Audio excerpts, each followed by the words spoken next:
Nananatiling lubog po sa baha sa bayan ng San Simon sa Pampanga ang mga bahay, eskwelahan at mga palayan. May ulat on the spot si Sandra Aguinaldo. Sandra?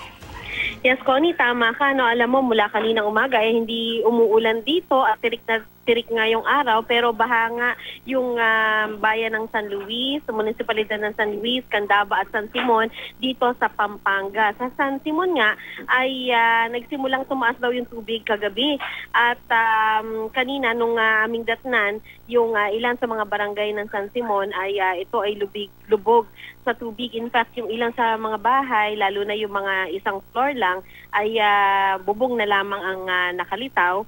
At apektado rin yung kanilang eskwelahan dahil yung elementary school doon, Connie, ay nakalubog yung buong first floor ng kanilang building.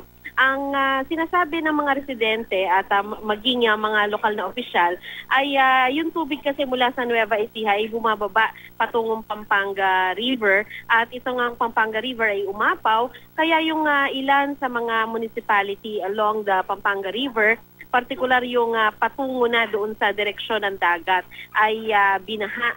At ilan nga sa mga barangay, 83 barangays sa Pampanga po ang sinasabi nga nakalubog sa baha at 85,000 families naman yung affected. Pero Connie, napansin namin, marami sa mga residente ay sabi nga nila sanay na rin sila at hindi na sila nagsilikas talaga. Kung may second floor man yung kanilang bahay ay doon na lamang sila nananatili. So yan muna ang pinakauling ulat mula dito sa Pampanga. Connie? Maraming salamat, Sandra Aguinaldo.